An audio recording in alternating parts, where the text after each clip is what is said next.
Welcome to another episode of Into the West podcast. We're back today with another tier list video, and this time the topic will be monster heroes. My name is Charles. With me today are Richard, Ian, and today we not only have one special guest, but we have two. And it is the two members from the Last Alliance of Noobs and Men, Sean and Liam. The tier list boys. G'day, everyone. Does this mean our embargo is lifted? We're still waiting for our royalties from the first guys, videos, boys. Guys, I actually got you. I got you. This check is coming your way. So this this is all the money we've earned on the tier list plus interest. But wow. Yeah. Liam, unfortunately, it's just zero. we're moving up in this world. Hey, Yeah, look, good. any check's a good check. I don't care if it says nothing on Exactly. it. I want you to send that to me so I can frame it. That's incredible. Our first dollar, Liam. That's exactly equal to all the money we've ever earned on any video. So yeah. No, brilliant. Thanks for having us on there. I do have some hot takes. I've got one that I'm very excited for. Yeah, Liam told me he's coming in hot with one of them, so be prepared for some noob chaos from him. I'm ready to throw All hands right. about one of them. Catch this fucking piss. So today we'll be tiering everything from your Gulavhar to your Balrog to your Treebeard. So without further ado, let's dive right into this hero monster tier list. All right. Okay, so the first hero we have to tier is Gwaihir. Oh, they've done Gwaihir real dirty. Those two attacks, man. 2 attacks.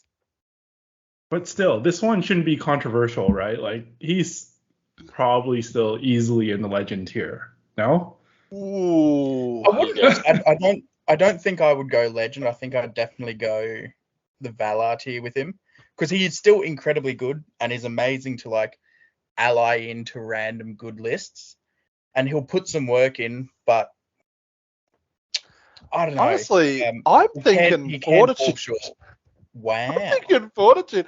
The dude just gets charged. He's got 2 dice. He doesn't have any. Like, he's got the might to throw behind some dice, but like, then he has no recourse once he's been charged and he doesn't get his extra attack there. Like, Yeah. Once the he's bogged D8 down- is nice. The D8 is nice. So Once he's I'll bogged down, go- he's bogged down. yeah, I'll agree with Valor actually. Is this your hot take already? First No. one? No, I've got some other hot takes. I'm ready. This is lukewarm for me. I think with the fly special rule and the 12-inch move, he can charge when he wants, and I find that most of the time you get the 3 attacks. Yeah, for sure. He's got a good opening move. Obviously, yeah, you can always decide where he's going to engage. And, if you hero combat in and out kind of thing, he can do some damage there. But, yeah, I still think he kind of falls a bit short of Legend. Yeah, for it's just that issue that, as you said, like he's got the fly rule. He's got that good opening gambit, but as soon as he gets bogged down, and if he doesn't win those heroic moves or the priority doesn't happen, he just gets bogged down. He's stuck there, 3-4 turns, however long it may be, and he just gets whittled down. And a lot of people will look at that fly rule and they'll put him into a not so favorable position, and then they're he might be stuck in the back line or he might be stuck on one of the flanks and he gets surrounded. If he can get out and do it again, he's great. But once he's bogged down, it's very hard to get him out of that swamp. Okay, so Sean, you're at Valor. Liam's at Fortitude. Richard's at Legend. I'm at Legend as well. Ian? Ooh. I think I was thinking of dropping him into Valor, honestly. He is really good, but to get the most out of him, you kind of need to have like a Galadriel, somebody to compel somebody out, because that's when he is really strong, right? Because that allows you to do those the flash kills. But even then, he's still only, 6 dice at strength 6 is good to kill smaller heroes, but it's not going to flash kill like your bigger G7 heroes that have like a lot of wounds and fate. So It'd be it's not a guarantee. strength 7 because of the special rule, the army bonus. No one. Well, plays assuming they Beorn. have the army bonus, but if they're getting Yeah. somebody Yeah, to it's true. compel, yeah, That's because true. Radagast doesn't have compel, so if they're going to get somebody to compel, they're not going to have the army bonus. That's very true. So I think Valor, but like he's still really good, but it just you need a lot of experience to be able to play him well. Yeah, it's not going to be great in a noob's hands, that's for sure. Yeah, I guess I'll concede the point here, but the only thing is that I want to add that it's just the 150 points is really, really good. I think compared to He's a lot of very the cheap. other monsters, it's like they're all around 200, so that's why I like them. There's someone that we'll talk about a bit later on who's 10 points cheaper than him. Doesn't have the fly special rule, but I rate him better than Gwaihir. The second hero we have here is Treebeard. Oh, I do love Treebeard. They're at a special place in my heart for the Ents, but they do suck. Yeah, they need a little Or something. But they either need like a little troop or they need a banner. just And something. or monstrous charge. They're big old trees. Give them monstrous charge. Far out. They're big old slow trees. They don't feel very like monstrous chargy to me. No. Yeah, but if you get attacked by a tree, you're falling over.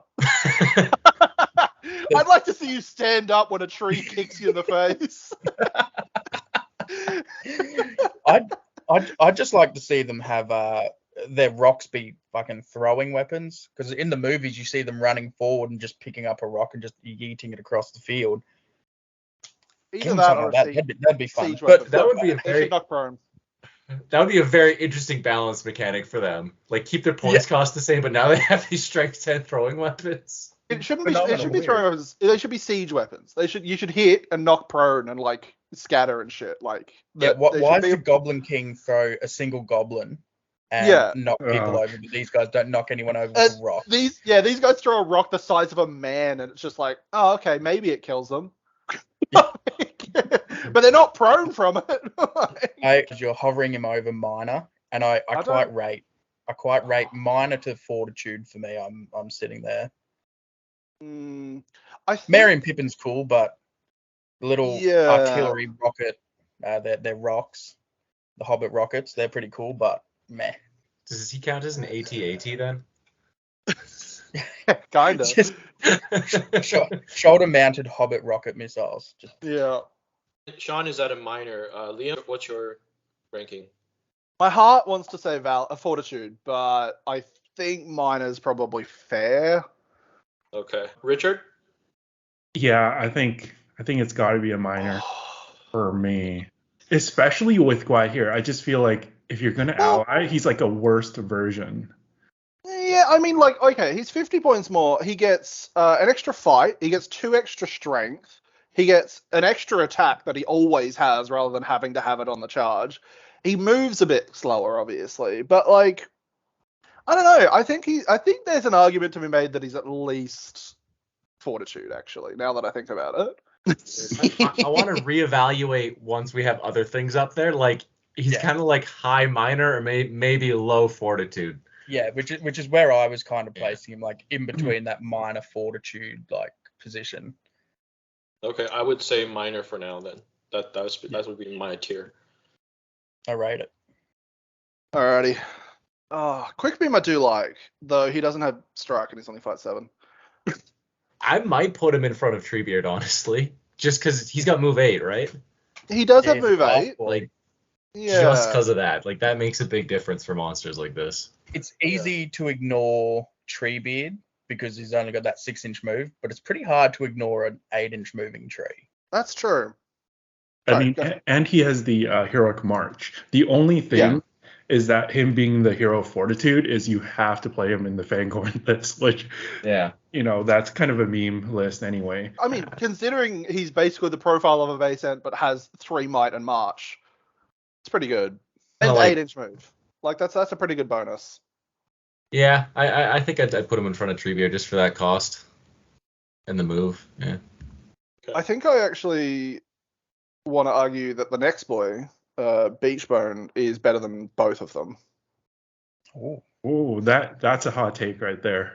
I'll be honest, I don't really know what Beechbone does, so Okay, so Beechbone, he's 160. He's got reroll all failed wounds against Orcs, Uruk-hai, and Goblins or Isengard models, which Orcs, Uruk-hais, Goblins, that's basically every evil army other than, like, Easterlings and that kind of shit. He does have to always charge, but, like, you kind of want to charge with Ents most of the time anyway, realistically.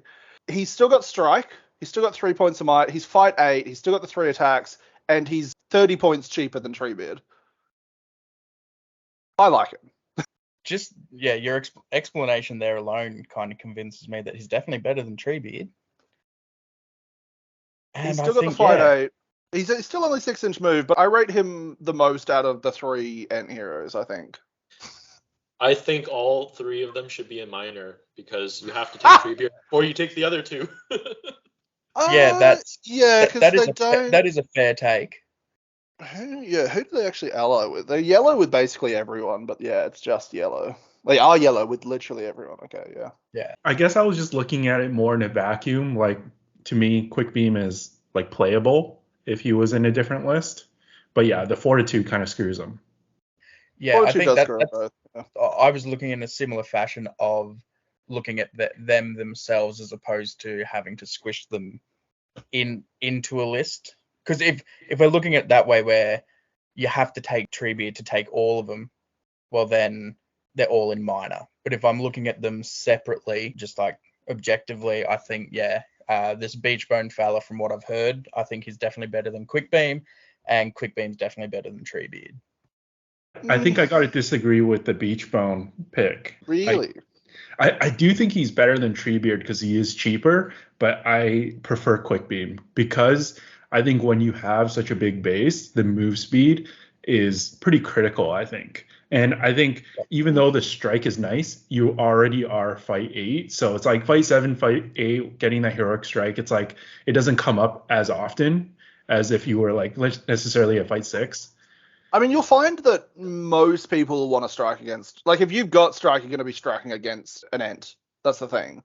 Like, if you're in that Fight 6 hero area, and yeah, sure, they've got to get, a 2 or a 3 to be tying or beating you, but you need to be winning fights on fight value with Ents anyway. That's like their big thing, is that they've got this big fight value, so that's how they kind of win their fights. But I at least rate the Fight 8 over the 8-inch move in my mind.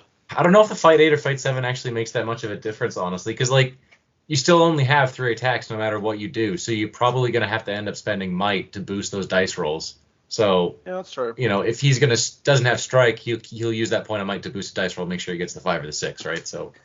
Yeah, but if you come up against anything, like I versed Azog recently with Ents, and like my biggest problem was that Quickbeam didn't have strike, and so I was sitting there either tying Azog or just having to run away from him, but he's on the Warg, so he's faster than me anyway. So like, if I've got Beechbone or Treebeard around, at least they can strike up and actually, or like he has to strike against them and spend his might. It's just a bit nicer that way. I really rate Fight 8 with strike.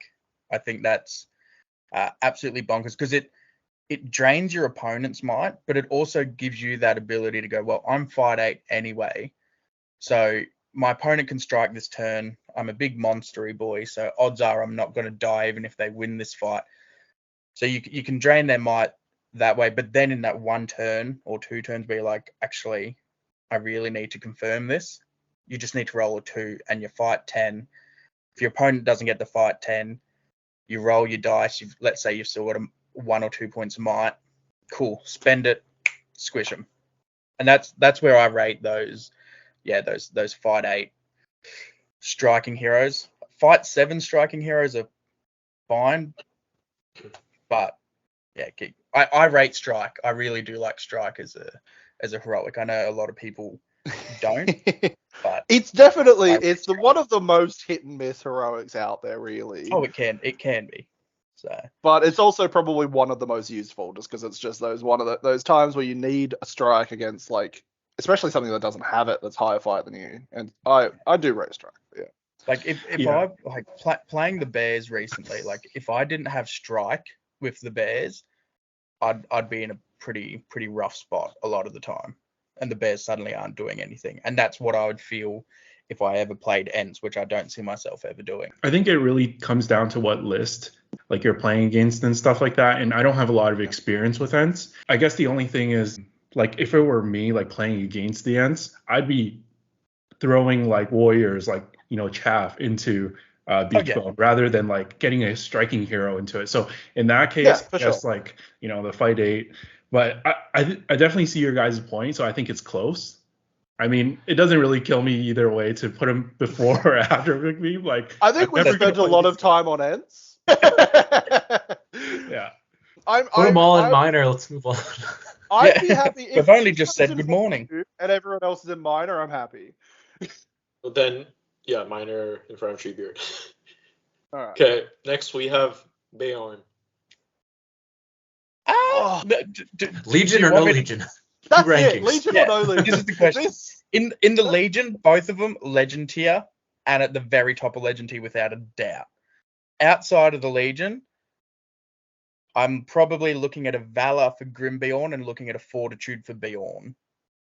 Because that Berserk rule that can be rough. Like, I've lost a game or two with the Bears because of that fucking Berserk rule. Because he just has to charge shit. Like, even a big hero like Beorn, where he's got the defense and the attacks and all that kind of stuff, if you have to charge and go into a position where you just don't want to be in, it's really rough.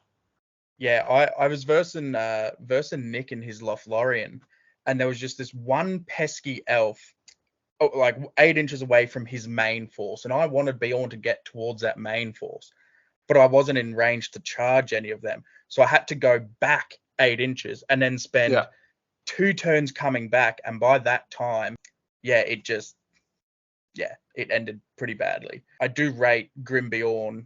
He is only fight 7, but that Berserk rule can be quite crippling at times. That's where the 8-inch move can be really bad, because obviously Beechbone, like we were talking about before, has a similar rule, but he's only moving 6 inches, so he's not really as able to be like coaxed away as much.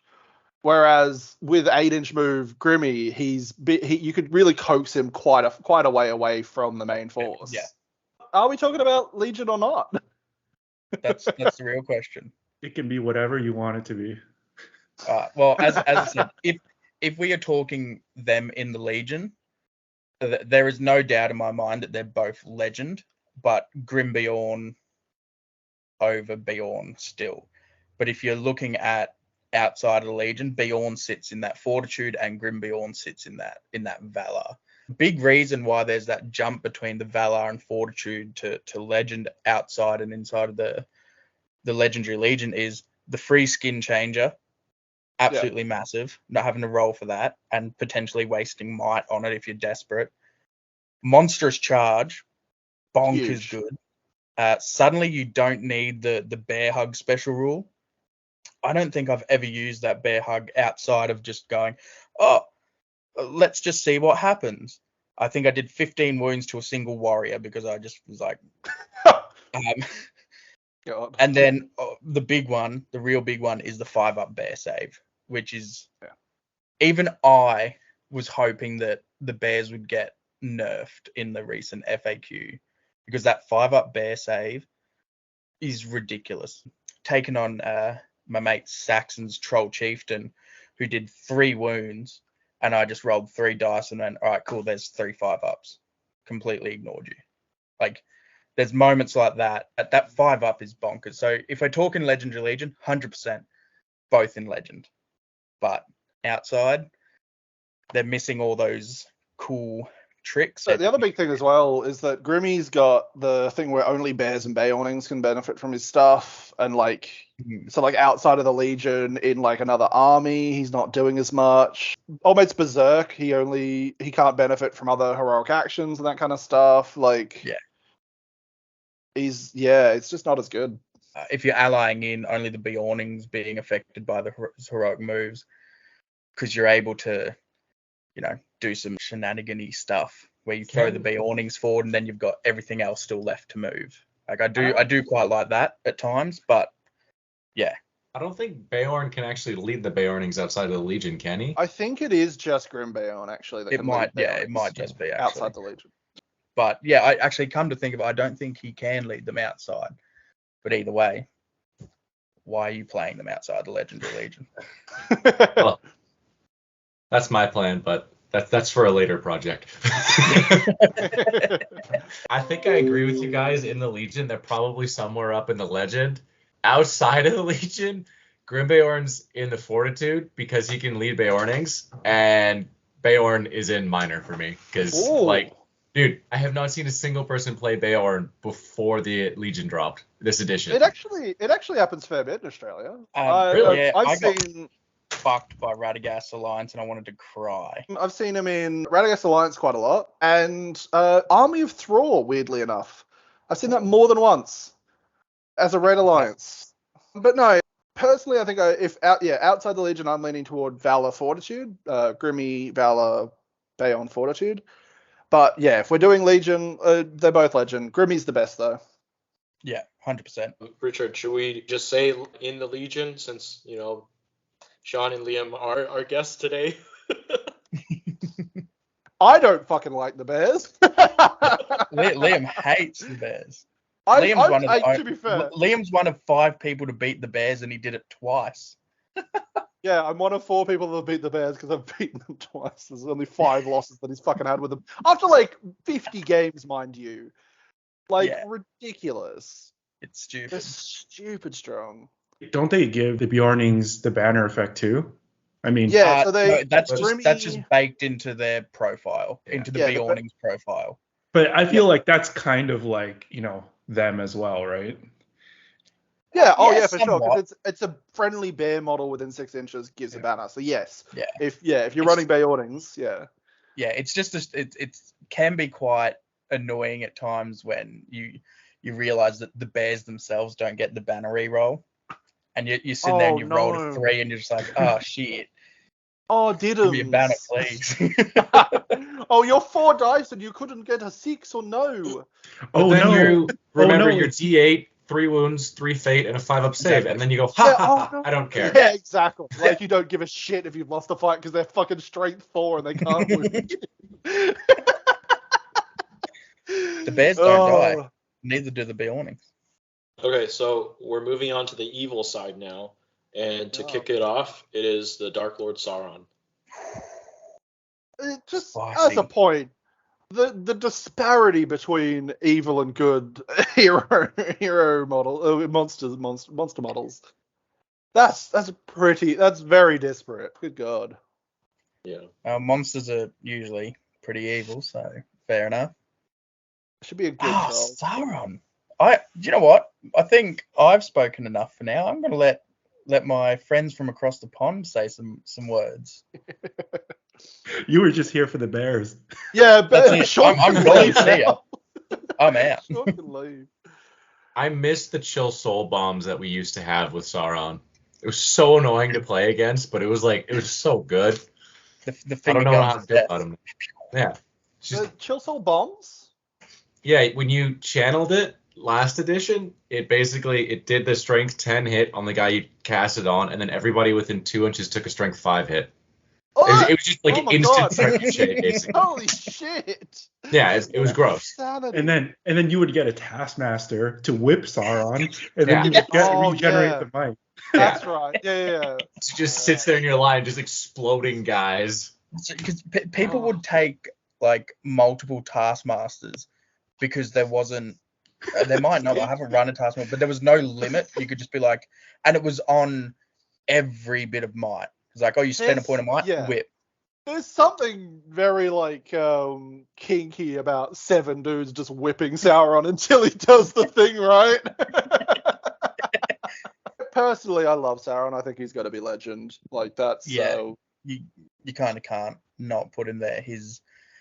There's the big strat that Cal from WAG was telling me about him, where he runs Sauron and his 30 other troops or whatever, throws Sauron into the middle of the field, lets his opponent waste all their resources, waste their models, and Sauron, cool, he might die, he might just have 1 wound left, whatever, and then suddenly their opponent's got to face 30, 40 orcs just charging in. Or even black numbs, stuff like that. Yeah. Or even black numbs. Disgusting thing that Cal has done with his Sauron list is he's given them all shields or non-lethal strikes. And so he gets to a point where he's playing Sauron. If his opponent's starting to use all his might, he's like, oh, okay.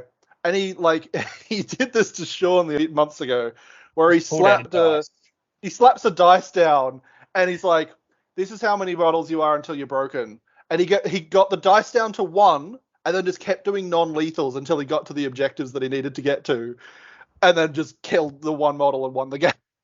Yeah. It's just gross. Because he just doesn't die. Like, you can do 13 bloody wounds to the dude, and he's just like, oh, 2 up, 2 up, 2 up, done. He's 350 points? 400. He's 400 even. Yeah. Oh, yeah, because the ring isn't an option anymore. Yeah, so we also have a local Sauron player, but I think I'll have to give it maybe like a high fortitude. I know it's a big difference from you guys. The only reason is because, yes, he's like almost impossible to kill, but there's a reason why Burhdur isn't like a top tier list. Because if he was that good, it would be like the Beorning's Legendary Legion, right? But I don't think he's on that level, because in most of the scenarios that are like objective based, like you're gonna beat a Sauron based list. It depends on the opponent. Like basically the one person I've ever really versed with Sauron was Callan, and he's a very good player. And so every time we've ever versed him, he's absolutely just trashed, because he's just like, oh, I'm just gonna, get to a point where I know I can win the game at a certain point, and then I will. Like, it's unless you've killed Sauron, unless you somehow killed Sauron, like he will just win most of the games that you play against him.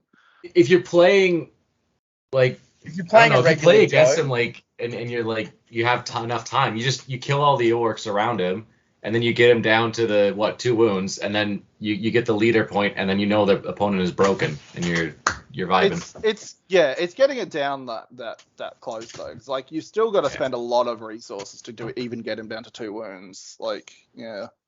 I personally, at very least, he's above Gwaihir. I can't have Gwaihir above Sauron. That doesn't sit right with me at all.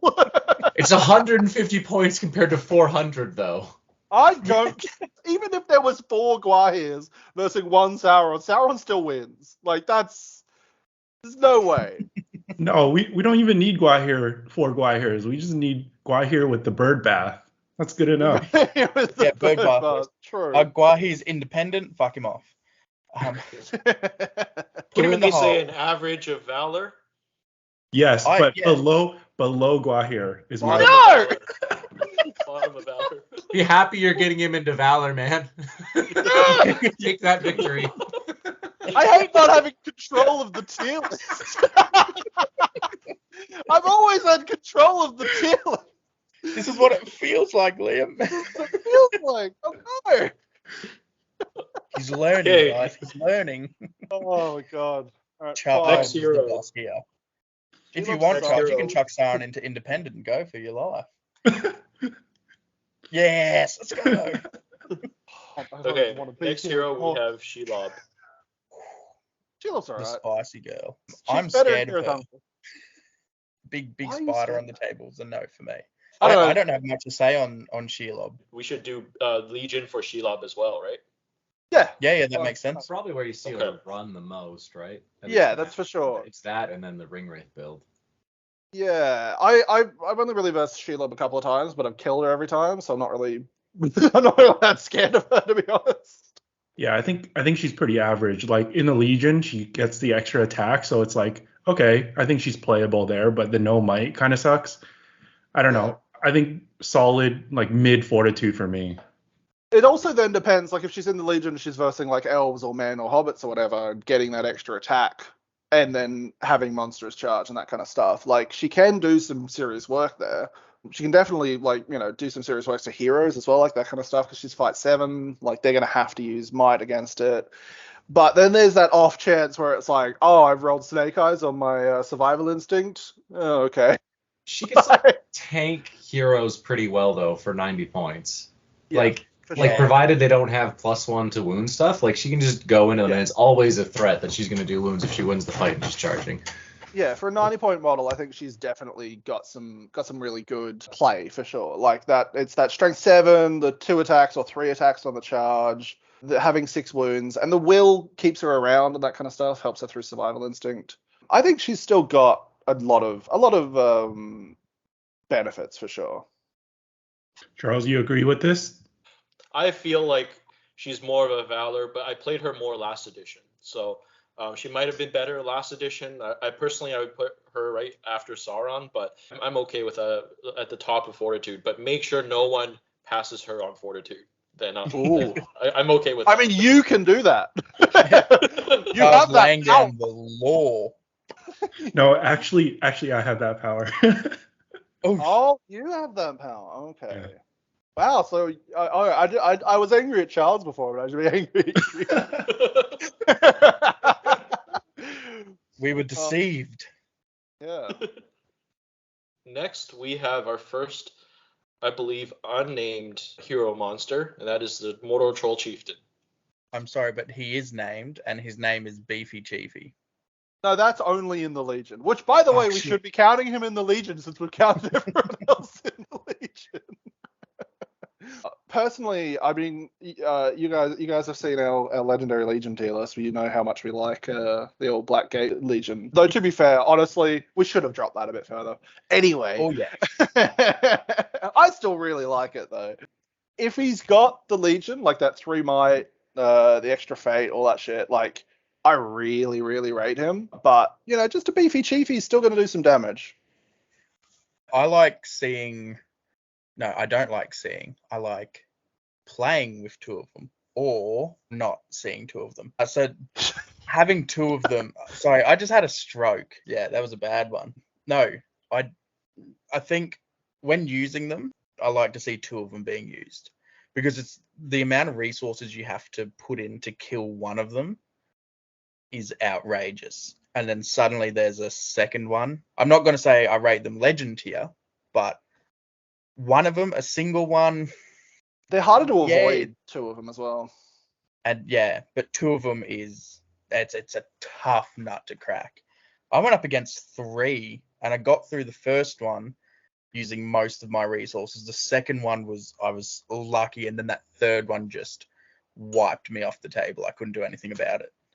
Yeah, I remember having to come up against 2 at 500 points with Dunland. Thankfully, it's actually not. Dunland's a pretty good matchup against that list, because I was able to just throw Gorolf in there and have his defense go off and then strike with someone else. I did kill him, but it did take a lot of fucking resources. Personally, I think I rate Valor for him. Especially as the Legion, I rate Valor for him. Yeah, low Valor, high Fortitude for me. Yeah. Above Shelob.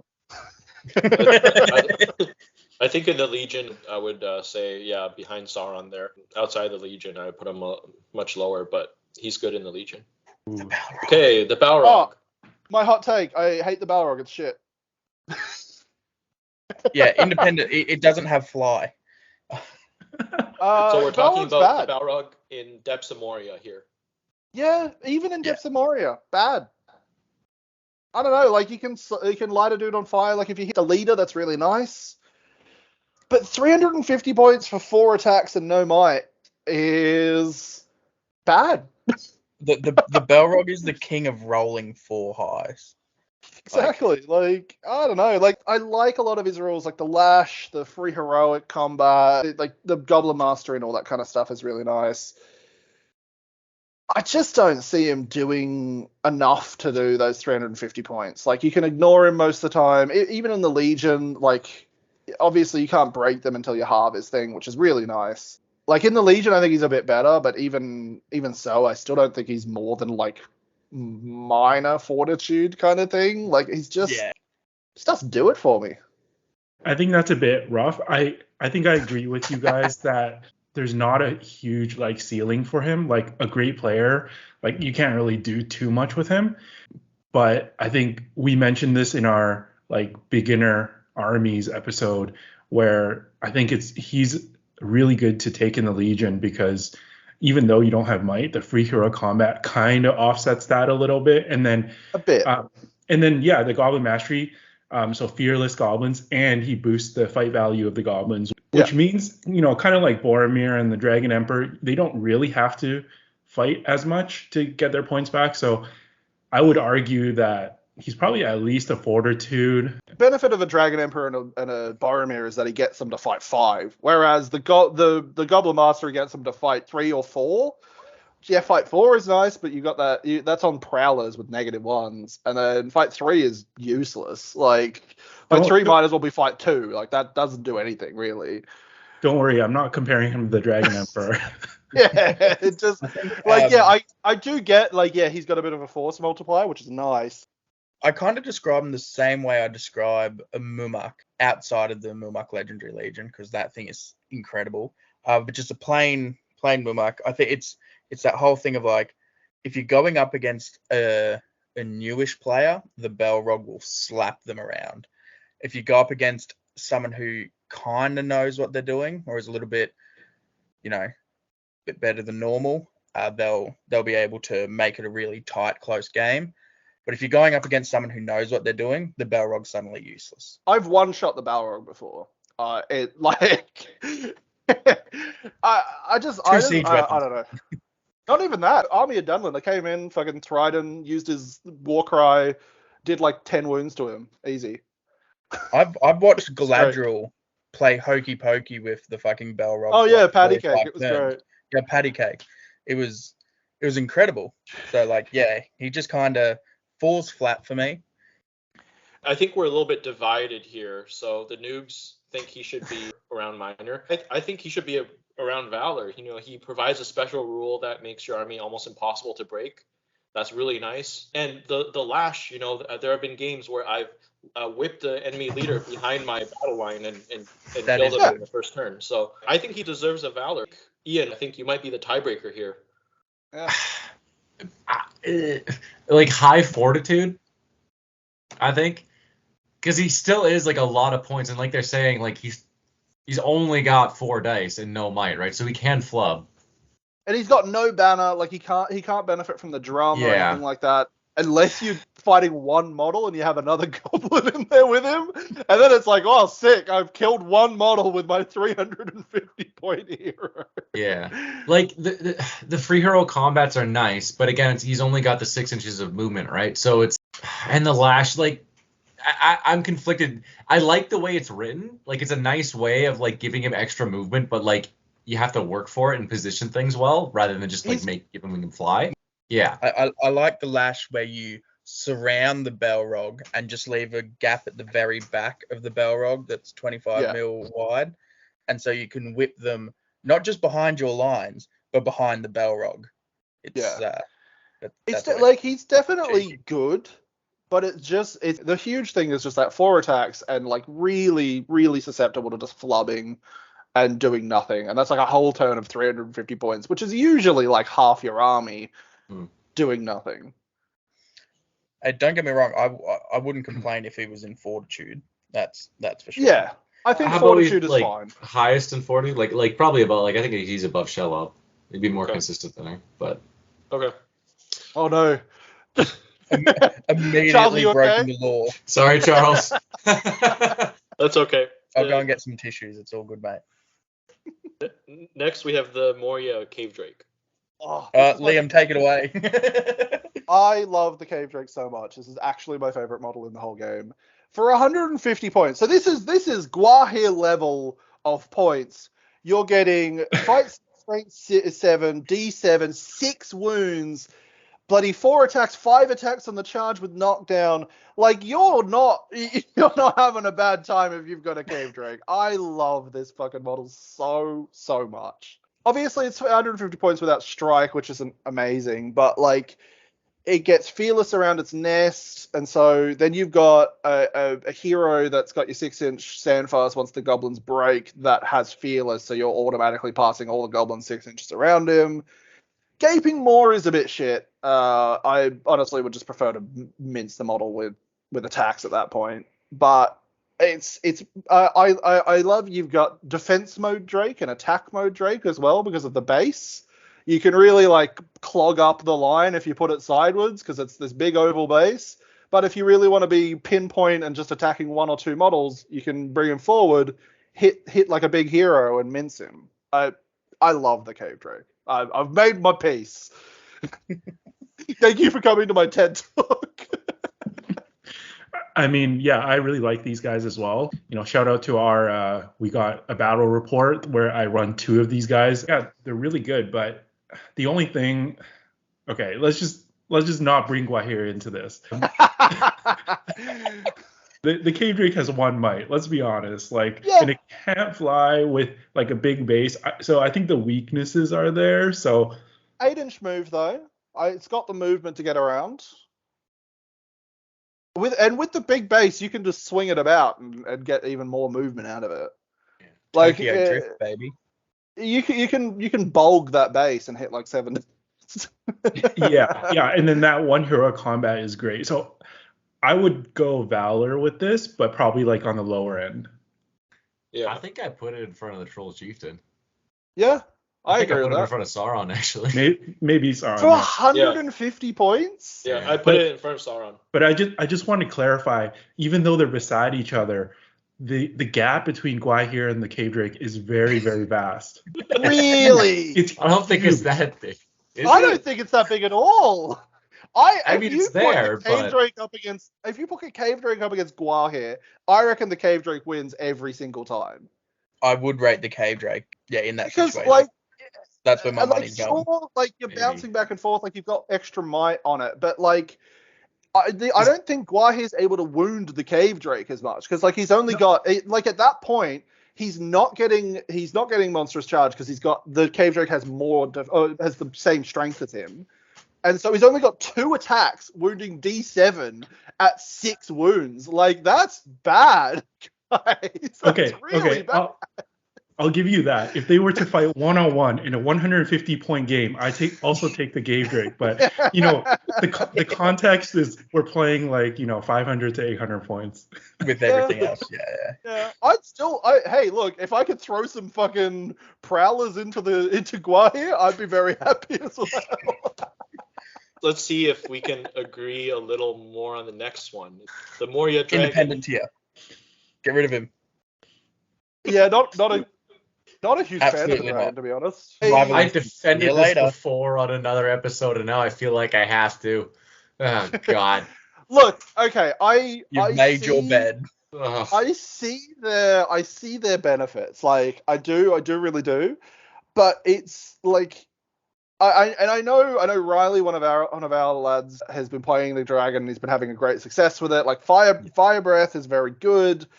But at that point, you're at a 350-point model that might just literally leave the board if you roll badly. It's a Balrog tier model that might just go, see ya. Yeah, I have watched at least 2 times a dragon running away on turn 1 after shooting, or turn 1 or 2 because of shooting. It's too reliant on those dice rolls. If go he's for it, D7, mate. I want to hear it. It's not worth it. D9, that's not bad. However, as I'm thinking about this right now, at that point, if you only give it 1 upgrade, you could just get 2 Cave Drakes instead, and I'd definitely rather have 2 Cave Drakes. See? Fuck it. Just put it. Now just put Ian's it starting to think like an Aussie. Just put it in independent. just break my heart. No, we've broken this man. There's still some benefits to him, right? Definitely. He's got Harbinger. He's got Terror with Harbinger, which is very nice. The Cave Drake doesn't get Harbinger, which is a bit shit. I like Fly, because then you can kind of get him about into the positions where you're not going to be able to be hit as much and that kind of stuff if they've got shooting. I like the defense as well, if you want to add that. The magic is shit, don't need it. If it was base cost 200, I think it'd actually be reasonable. I think so as well. But I think if 300 was his ceiling, getting his, getting Fly and Fire Breath or bloody Tough Hide or whatever, if you only ever got to 300, I think that's still fine. Especially with goblins, where you can get 100 goblins for 50 points. So yeah, I don't really like it, but I know there are people out there that do really raid them. So it's not my cup of tea. All right, next we have the Watcher in the Water. Okay. Ooh, this is interesting. So is this controversy? There's some controversy in the Australian scene at the moment because of a Watcher in the Water, but that's just because the player can be a bit annoying. And he's kind of made the Watcher in the Water his like staple model, and it's made me very sad because I really like the Watcher in the Water, but now I keep associating it with him. I recently went up against the Watcher, and admittedly I was running Ugluk Scouts, but it just tore me to pieces. The ability for that Watcher to just go, I'm going to yank you out of combat and into me, thank you. Just that, like, I couldn't break through his fucking goblins. Like, yeah, that's he just went, oh, that's an unfavorable position for my, shit to be in. Goodbye, thank you. Like, it tore me to pieces. I really like it. I love its tentacle rule. I think that's awesome. Yeah, look, I really like the Watcher. I don't know about you guys. I don't know. Does it get much action over there? In our local scene, Richard played him in quite a few tournaments. Why haven't you been speaking, Richard? I don't want to give it a good rating because I hate seeing it around. I want to be the only player playing it. That's it. That's why I'm annoyed by it. So I really wanted to play it, and then it's too late for that, Richard. You traumatized enough people already. Everybody knows. Like I did that with the Bears. Like the tournament just gone past now. After that, there was like this group chat where like 3 or 4 people were like, I just bought Bears. And I'm sitting there going, oh, for fuck's sake. So I feel you there, Richard. Bears are shit. People don't play them. So is the Watcher. Independent tier. Don't touch him. I got you, boy. I love the Watcher. I do. I as much as I still hate it just because this other dude plays it and it's ruined it for me, it's so good. Yeah, hipster Liam. Hipster Liam. I think I would put him Valar.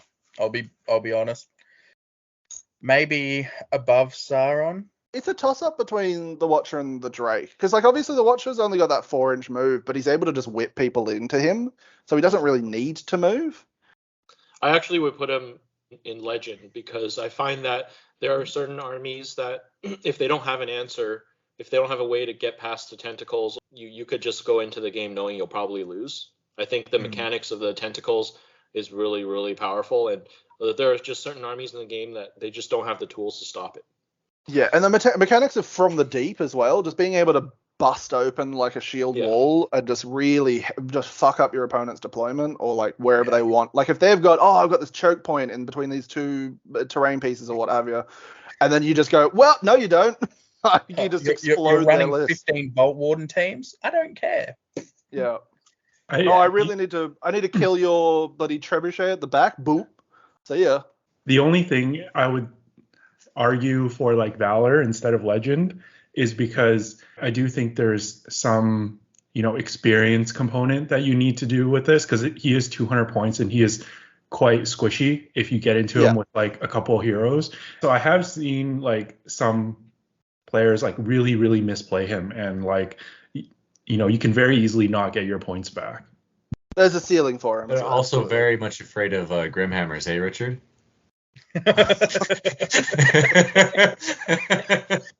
That's only because you won the heroic shoot-off. Ian, you're poking the bear. Be careful. I agree with Richard. Like, I want to put him Legend, but like it takes a lot of careful play to like use him to his best ability. And he's also very easy to make mistakes with. And then when you make mistakes with him, it's hard to recover because of like that 4-inch move. Or if he gets isolated away from support, he can go down or get below that the wound threshold. Because once he loses those 6 attacks, he's a lot easier to manage. There's definitely a skill level to it. And like the other thing as well, he might just not turn up if you roll really badly. That's 200 points. That's like a third of your army potentially if you're paying like 600 points. That just doesn't arrive. Yeah, that's basically like how I lose my games. Like if he doesn't come after the 3rd turn, it's basically game over. Yeah, because you've got 400 points of goblins versus whatever. Like, that's pretty rough. Is that a mightable roll? No. Oh No. no. No, yeah, it's just Yeah. a priority roll. Okay, Yeah. yeah, no, he definitely shouldn't be in Legend. And I didn't Ah, even think yeah. about that. Oh no. Yeah, it's pretty bad. It's pretty bad. Oh, Let's move on. Gulavhar's legend. Yeah, Done. Gulavhar. Top of legend. Straight to the top. Top of legend. Well, Actually, okay. The Bears actually give Gully a run for his money, because I reckon, honestly, I'd take a bear, if the legendary Legion bear over Gulavhar, I think, because like obviously he's got fly, but the Bears are moving 8 inches anyway, so they're already moving pretty fast. Like, yeah, he's got Harbinger with Terror, which is nice, but he's only D5. He's only got attacks equal to his remaining wounds, so if you damage him, he's suddenly way worse. Especially with that D5, it's like, you know, a couple of lucky shots, if you can really get them in there, can actually do some serious damage to him. Yeah, he's recovering wounds. He's obviously incredible. Don't get me wrong, but they're both 200 points, and I reckon I'd take the Bears over Gully. yeah, in the Legendary Legion, the Bears over Gulavhar. Outside of Gulavhar every fucking day of the week. He's also one of those models where I do think there is you do need that experience as a player to use him properly. He very quickly dies to shooting if you don't play him. He's a glass cannon. Yeah, he does have that fly, which allows him to hide behind terrain whilst everything's moving up. But also with that fly, you can move your entire force forward and go, all right, cool, it's going to take me 2 turns. As long as I can hold off for a turn or two, Gulavhar will be there to fuck some shit up. And he's going to fuck some shit up. Okay, so here's my thing. I hear everything you guys are saying about the Bears, and I'm drinking the Kool-Aid, but because I haven't like personally played the Bears yet, I can't give it that honor of like number 1, and I know how like scary Gulavhar is, so that's why for me it would be ahead. I still think as well, like the other big thing, Bears won, like Beorn's fight 8, and they've got strike. Fight 7, fight 8 with strike. Gully doesn't. Which, like, if with an inexperienced player, I think an inexperienced player can play the Bears better than they can play Gully, I reckon, as well. Like, there's definitely a level of skill to Gulavhar than, like, the Bears obviously have some level of skill, but I think there's more of a level of skill to Gully and getting him to use his points right than the Bears. With the Bears, you're really comfortable just throwing the Bears forward, and that's why I think newer players will find it a lot easier to play the Bears than they will to play Gulavhar and the Witch King together and all that. Where the intricacies start to come in with the Bears is how to use the Beornings, not the Bears. Because the Bears, you throw them forward, let them just wreak havoc. Those newer players are going to find the Bears a lot easier because they've got that strike, they've got that high defense, they got the bear saves. Whereas Gulavhar, if you put him in a bad position, and if you just make one mistake with him, see you later. I know Jeff from WAG uses Gulavhar a lot and uses him really, really successfully.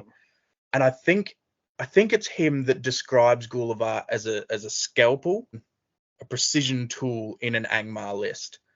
So you need to be steady hand, calm mind, and I think we're also divided on this one. So if we're going to say the Bears are in the Legendary Legion, we have to say Gulavhar is in his normal list where he has Spectres pulling out targets and he has a Compel coming in. And with those tools and like the 12-inch fly and what is it? He's like 10 strength 8 attacks if he wins the fight on the charge. Is that right? Yeah, I think he's above the Bears. 10, yeah. Sorry, guys. Yeah, sorry. Hey, look, I'm not going to complain with him taking the number 1 spot. The number 1 spot, he deserves the number 1 spot. There's no doubt there. He's incredible, but I do think even bonkers. Yeah, even with like I do just think Gully's a very much a skill-based hero. Like you can't give Gulavhar to a new player and expect him to do what he can do in an experienced player's hands. That's the big thing, I think. Whereas I think the Bears have definitely a much lower threshold there. Okay, next we have Burhdur, Hill Troll Chieftain. Fortitude. One of the most points effective models in the game, in my opinion. He's fine. I don't think he's a bad hero, but there are just so many good choices in Angmar. Yeah. That's his only issue, is there's so many other better choices. I'd put him around where the Mordor Troll Chieftain is, honestly. Maybe slightly below. Fortitude. Yeah. Yeah. I think high fortitude. I think because like it's just because you're not going to use him. Like you. Yeah, honestly, his list brings him down. I think because like pay an extra 60 points and you take fucking Gulavhar. Like no, it's 90, but yeah. Is it? Oh no, he's 110. Sorry. Yeah. I was getting mixed up with the King's Champion, who is the other very, very points effective model in the game. Anyway, cool. Pay an extra 90 points. I'd pay an extra 100 points to take Gulavhar over Burhdur. But I still do very, very much like Burhdur. He's all right. He's fine. Okay, the Spider Queen. I want to love the best hero in the game. That's a bold statement right there. The best anti-shooting. Very good hero. Excuse me. It's got to be Legend. The same model. Let's just say Legend first, and then we can decide where it goes. I'll say above Gwaihir. Whoa. Hold your horses. Where are you getting? Where are you getting this from? I don't even have this big of an opinion, Liam. I don't know where you're coming from. Take it away, my guy. Don't go for it. I want to know how you're thinking she's Legend. Well, if we're talking points effectiveness or points for value for its cost, like she's probably like top tier right away. And then the fact that, she has the broodlings, I think that's what sets her apart. Like there's certain scenarios like Reconnoiter, seize the prize, certain objective ones, destroy the supplies. She almost puts you in any sort of matchup instantly the favorite. So it doesn't even matter what list you're allying her in. Like no one wants to play the Spider Queen in at least like 5 or 6 of the 18 scenarios. She's got some tools for sure. Like I agree. Like being able to just go in and grab objectives and that kind of stuff like really easily is really nice. But it's just like D4 no fate 3 wounds. Like I don't know. She just dies. She just dies. Not if you put her in the right combats. Yeah. Her scalpel still, but her defense to shooting is actually also the broodlings, because Cal was saying I think you can basically move them like nearly 24 inches in a turn or something. 22 inches. You can do something. Size, so. You chuck them forward and someone's like, oh, there's the quote unquote archer block. You go, cool, here's 3 broodlings, bang. I'm going to stop you from shooting. But I mean, if you're playing evil, I'm just going to shoot through that anyway. Fuck it, I'd still shoot at her. Fuck it, like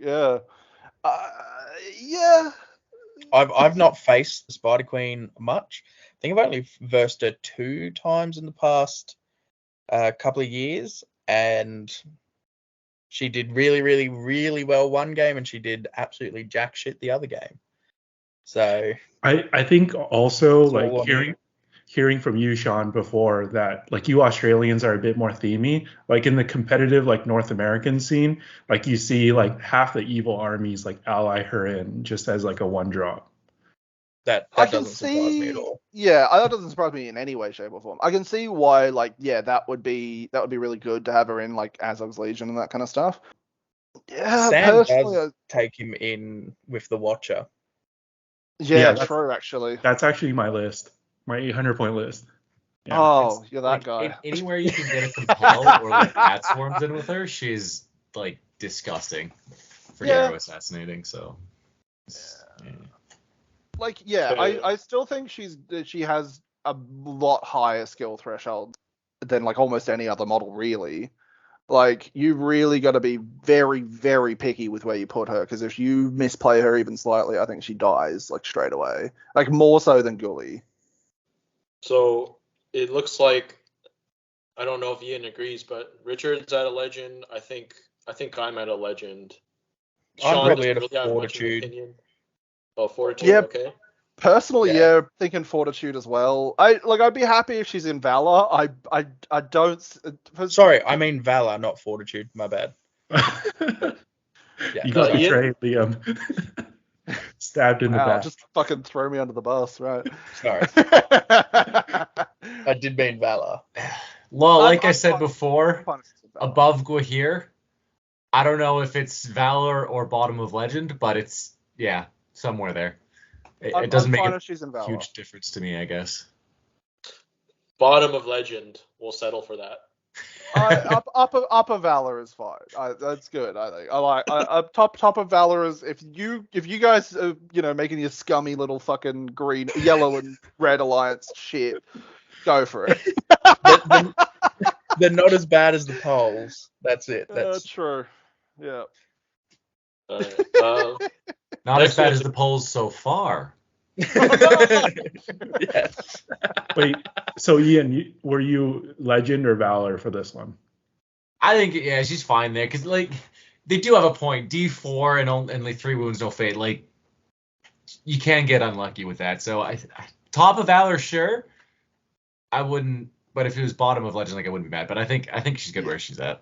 If she gets bogged down for one turn, like literally only one turn, if she gets charged by the right shit, she dies. That's the thing.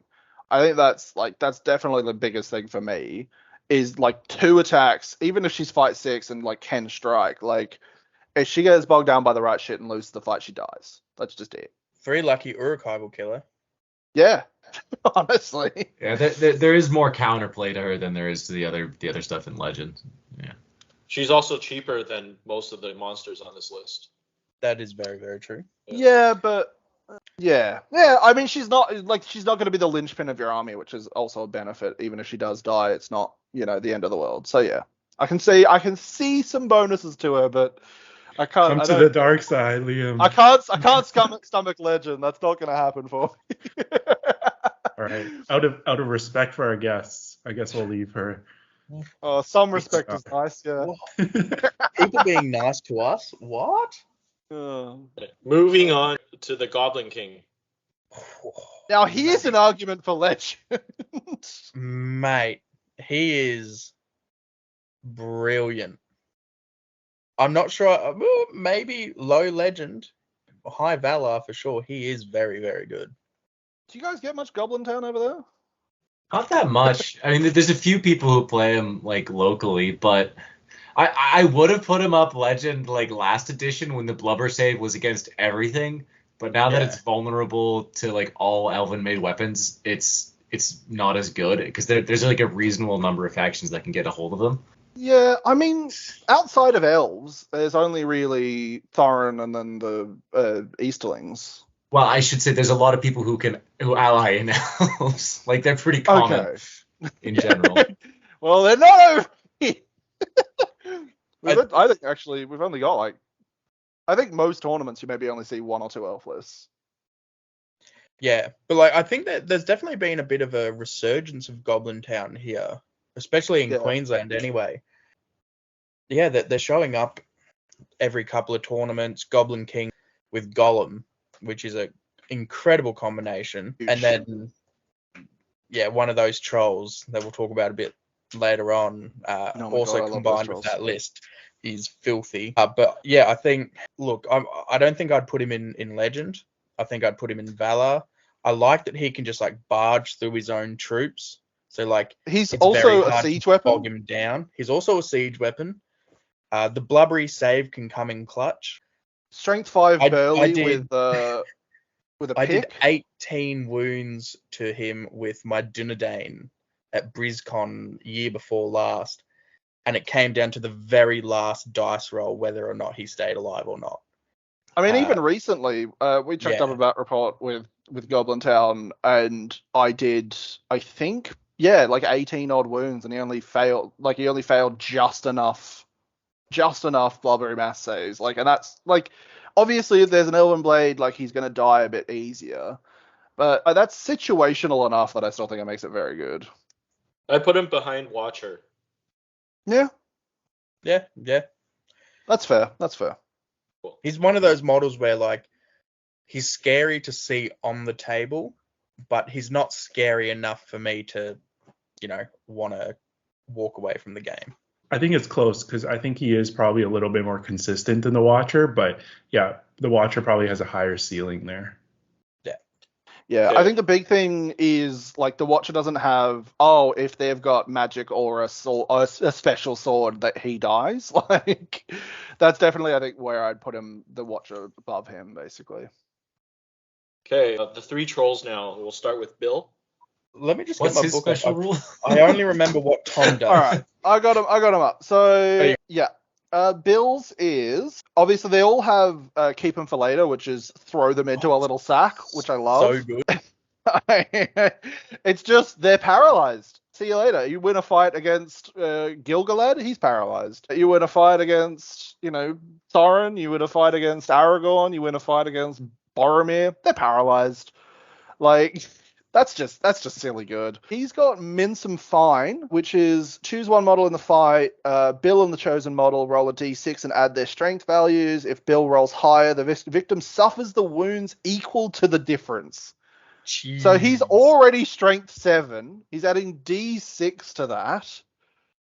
Like, unless you're up against like another big monster model, like there's not a lot of heroes that can beat. Like, they can go to 10 at most. Yeah. It's very reliable damage from him. Like, Yeah, that's you're pretty hugely consistently going to reliable. get 3 or 4 wounds from that, at least. Yeah, like he's only got 3 attacks at strength 7 normally. But if you're just like, oh, I want a wound, like I don't want to rely on 3 dice to actually get a 4, 5, whatever. I'm just gonna do 4 wounds. Like that's pretty good. How much might do each of these trolls have again? Bill's got 3, Okay. and he's the one with strike as well. Yeah. Okay, so just to clarify, the keep them for later is only a man-sized model. That's true. Yeah. So no nothing one too counted. crazy. But yeah, Gilgalad counts. Yeah. So any foot hero just go bloop, paralyzed. And I mean that's the meta in Australia, right? For heroes, so it's amazing. Well, that's Sean's meta. That's not anyone else's meta. So what are you guys thinking? Bill's the second best out of these 3 trolls. Just those reliable wounds. I actually rate him above a Troll Chieftain, to be honest. Like he's only 10 points more, I think, from memory. The Troll Chieftain's 140. Yeah. 10 points more. They've got basically the exact same stat line, except for 1 less defense on Bill. And then Bill just has, I can paralyze you and I can do like 4 wounds to you just with our strength difference. Yeah, I think I go Valor. Somewhere in Valor, I don't know where I'd put him in Valor. Probably low. But I think I'd feel a bit off if he was sitting in Fortitude or lower. I think I'd put him above Sauron, actually, for 150 points. That reliable wounds, really nice. And paralyze. Just having paralyze. The other thing is Valor as well, so you can ally him into more lists than the Troll Chiefy is shit like that as well. I think around there is pretty good for me. Yeah, I'm happy with that. Yeah. All right, first time on the show, I guess I'll agree as well. Whoa! What's the dissent, Richard? Tell us. Do you have any arguments either way? Are you sure? Richard, No, our I'm goal good is with to this. make you guys angry, so bite us. Okay, next we have Bert the Troll. Bert's the worst. He's still got the paralyzed thing. When Bert wins a fight, he's got roast him slowly. As long as he's near the fire, he can throw an enemy model into base contact with a fire that sets them ablaze, which is nice if you've got the fire. Oh, we should mention Bill. Bill has to buy the fire. That's his war gear. But yeah, if you don't have the fire, he's kind of useless. And I don't think you have the fire a lot of the times when you're like allying these boys in and around. Yeah, I've only ever yeah. seen the fire when someone's run these, like, just the trolls together. So I think, yeah, mine are independent. I don't think I've ever seen this boy. Yeah, unless you're running, outside you're actually of the just 3 running trolls. troll. Yeah, he's kind What's of. his heroic stats? Is he Yeah. two? It's the 2-1-1. same as. Oh yeah, sorry, he's 1 less might, but he's also got the same stat line as Bill. Yeah, so 20 points less, and you're getting much less reliable damage and no strike and that kind of 1 less might. Like, Yeah, sure. The dragon I needs think- company. the dragon needs company. Yeah. Needs a I friend. personally, I reckon low minor, but yeah, I don't care. Well, just because like you're gonna take the other two first, so like the only time you're really gonna end up with him is if you want to run like hit all of them with Goblin Town or Pure. So like and Pure you can only run them at 400 points. So yeah, no, he's a bit shit.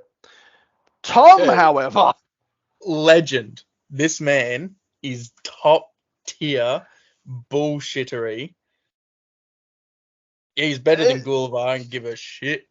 This man is cooked. This dude walking in and just picking his nose and throwing his boogers onto you, my guy, you can't stop it. It's a bat swarm essentially, but he doesn't have to have the bat swarm around him. He just goes, you're halved fight. See ya. Yeah. It's outrageous. I love it. I don't think he's actually Lich. Oh, I think he's low legend, high valor. That special role's very good. He has a spoon. Exactly. He's the only model you can arm with a spoon. Sam wants to know your location.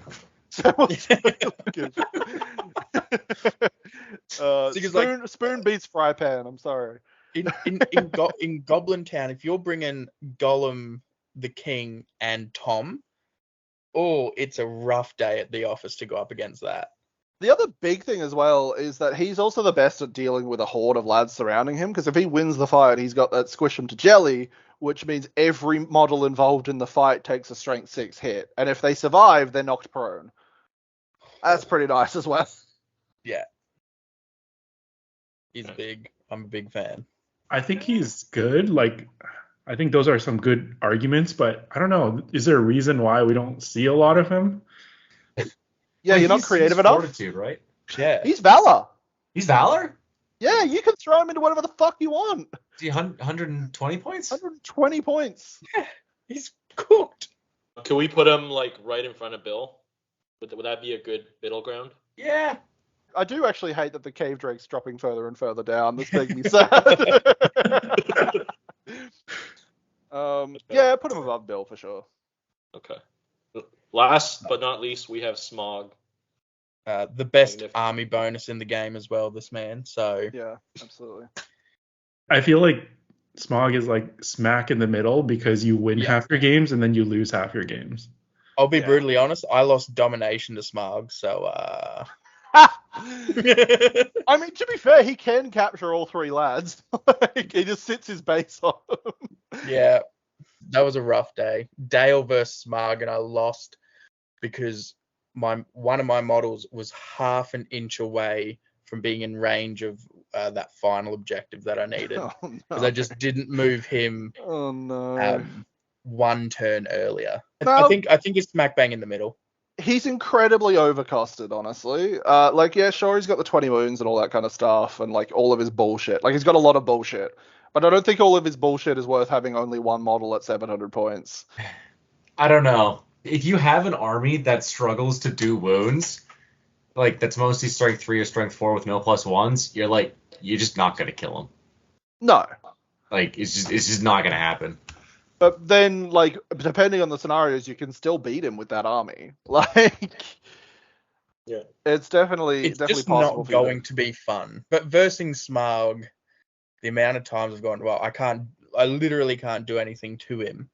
So I just spent, the hour and a half time limit or 2 hour time limit just moving models around the table. He's a fun boy. He's fun, but yeah, no, I think he's in the right spot. Very lackluster end to that one. That's a very lackluster game you're gonna have when you play Smaug. So there you go. That's it. Yeah. It's a regular Smaug game. It's just It's like, oh, I won the fight. Oh, cool. No wounds. All right, next. Hey, next turn. Well, guys, that has been our tier list of all the monster heroes in the game. Viewers, please let us know what you think of our tier list, and thank you to Sean and Liam for joining in on this epic episode. Yeah, go subscribe to Last Lines and Noobs and Men if you guys haven't already. I'm sure you guys have. Funniest guys on YouTube and the originators of the tier list. So they got 1 million up there. If you want to see more bad takes from us. Yeah. If you want to get really angry, watch our stuff. Go tell them how wrong they are about the Mordor troll. Yeah. I remember where we put that. Yeah. No fucking idea. Awesome. No, thanks for having us on, guys. That was a thank lot of you. fun. I'm glad we could We'll, be contrarian the entire time. We'll have to get you guys onto one of our tier lists at some point. It's good. It's good for debate. This is like twice the length of our normal tier lists. Good. This is the average length for ours.